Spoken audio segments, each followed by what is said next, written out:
ନମସ୍କାର ସାଙ୍ଗମାନେ, ଜୟ ଜଗନ୍ନାଥ। ସ୍ୱାଗତ ଜଣାଉଛି ଆମର ଆଉ ଏକ ନୂଆ ବ୍ଲଗ୍କୁ। ଆଜି ଗରମ ମାସ ମଧ୍ୟ ଥିଲା, ସେଥିପାଇଁ ସକାଳୁ ମୋ ମାଆକୁ ତରକାରୀ ବନାଇ ଦେଇଥିଲି। ଉପମା ତରକାରୀ ଖାଇ ବୋଉ ଏପଟେ ବାଇ କରିଥିଲେ ପରିବା କାଟିବା ପାଇଁ।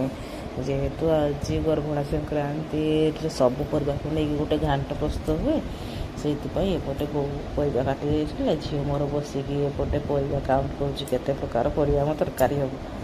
ଯେହେତୁ ସଂକ୍ରାନ୍ତିରେ ଆମର ବିନା ପିଆଜ ରସୁଣ ଅରୁଆ ଖିଆଯାଏ, ସେଥିପାଇଁ ଟମାଟୋ ଅଦା ଜିରାକୁ ନେଇକି ମୁଁ ଗ୍ରାଇଣ୍ଡିଙ୍ଗ କରିଦେଇଥିଲି। ଗ୍ରାଇଣ୍ଡିଙ୍ଗ କରିସାରିଲା ବେଳକୁ ବୋଉ ଏପଟେ ଅଧା ପରିବା କାଟି ସାରିଲେଣି। ମୋତେ କହିଲେ ଏଗୁଡ଼ାକ ନେଇକି ଆଗ ତେଲରେ ଛାଣି ଦେଉଥିବା, ମୁଁ ଅଲଗା ପରିବା ଗୁଡ଼ାକ କାଟି ଦେଉଛି। ତାପରେ ମୁଁ ଯାଇକି ଛଣା ପରିବା ଗୁଡ଼ାକୁ ନେଇକି ତେଲରେ ଗୋଟି ଗୋଟି କରି ଛାଣିଦେଲି।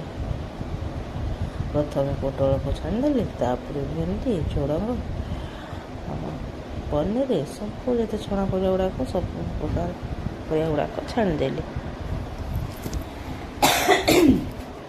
ମୋତେ ତ ସାଙ୍ଗମାନେ ପୁରା ଥଣ୍ଡା ପ୍ରବଳ ହେଇଯାଇଛି, ସେଥିପାଇଁ ମୋ ଭଏସ୍ଟା ବି ଭଲ ଶୁଭାଯାଉନଥିବ। ଏପଟେ ମସଲା କଷି ଦେଇଥିଲେ। ପରିବା ଛାଣି ସାରିଲା ପରେ ମସଲା ଦେଖନ୍ତୁ ପୁରା ରେଡ଼ି ହୋଇଗଲାଣି। ତାପରେ ପରିବା ପକାଇଦେବା।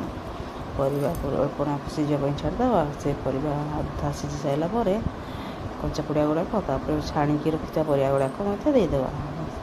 ତାପରେ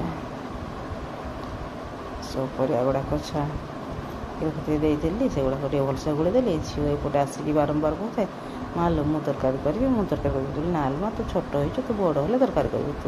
ମୁଁ କେମିତି ରୋଷେଇ କରୁଛି ତୁ ଶିଖୁଥା ଖାଲି। ଦେଖନ୍ତୁ ସାଙ୍ଗମାନେ, ଏଠି ତରକାରୀ ପୁରା ମୋର ରେଡ଼ି ହୋଇଗଲାଣି। ଆପଣମାନଙ୍କୁ କେମିତି ଲାଗୁଛି ନିହାତି କମେଣ୍ଟ କରିବେ, ସବସ୍କ୍ରାଇବ୍ କରିଦେବେ, ଲାଇକ୍ କରିବେ। ଜମାରୁ ଭୁଲିବେନି ସାଙ୍ଗମାନେ ଲାଇକ୍ କରିବାକୁ।